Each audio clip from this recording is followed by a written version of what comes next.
Hi, and welcome to Grade Gov News. Well, the Congress, the Senate, the House of Representatives, they're out for a 2-week Easter holiday.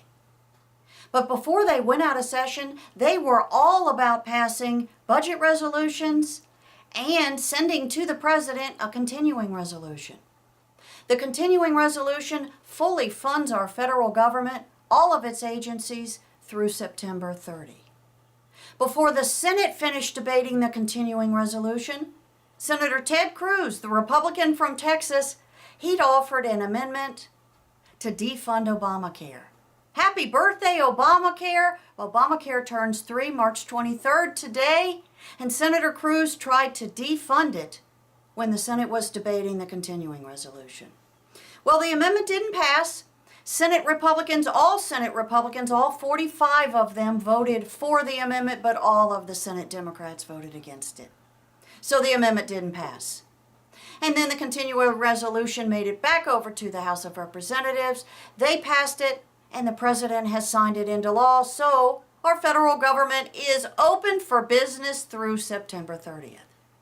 And then the House and the Senate got all about doing their budget resolutions.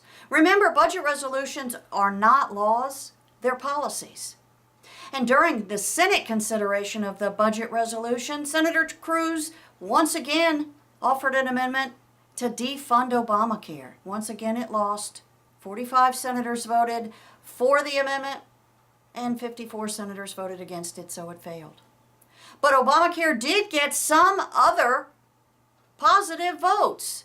Senator Johans, the Republican from Nebraska, he'd offered an amendment to repeal the restrictions that Obamacare puts on health savings accounts.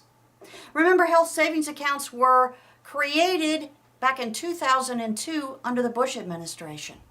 And Obamacare put so many restrictions on them, they were not being used at all. Well, the Johans Amendment removes those restrictions. The Collins Amendment, she's a Republican senator from Maine. She offered an amendment and got it passed that redefined a part-time worker in Obamacare. Remember, Obamacare made full-time employees defined as anybody working 30 hours. Well, the Collins Amendment wants to redefine part-time workers because Obamacare insists that full-time workers, anybody making or working over 30 hours, be given health care. And another huge one, this is a big one, the Senate was able to repeal the medical device tax. This is a 2.3% tax that Obamacare put on all medical devices. And remember, medical devices are, of course, what we think of, MRI machines, CAT scan machines, but they're also eyeglasses. They're also braces. They're also canes and walkers. And the 2.3% tax on them was really hurting the medical device community, which is huge in the United States. This amendment put in Obamacare was raising $30 billion to help fund Obamacare, and it was repealed during the debate on the Senate budget, and it got 79 votes. And then another amendment passed during the Senate budget consideration was approval of the Keystone Pipeline. We talked about this a week ago. The House of Representatives is teeing up a bill to approve the Keystone Pipeline, and Senator Baucus and other senators offered a similar piece of legislation in the Senate. Well, they offered it as an amendment. It was offered by Senator Hovins, former governor, Republican from North Dakota, and Senator Baucus, the Democrat from Montana, to approve the Keystone Pipeline and take the President and the State Department's approval process out of the process. This Keystone Pipeline amendment passed with 62 votes.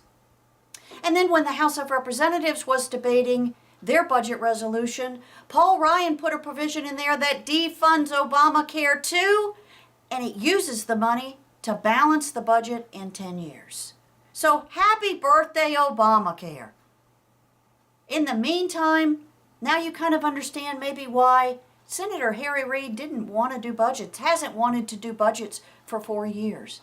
Because in the Senate of the United States, any senator can offer an amendment to the budget and get a roll call vote. And because budgets talk about every subject under the sun and all policies that could come up in the Congress of the United States. The Senate voted on some very significant policy statements while debating the Senate budget this past week. I'm going to leave it at that. Have a wonderful, wonderful, blessed Easter. Enjoy it with your family. Enjoy it with your friends. And I'll be talking to you real soon, so stay tuned.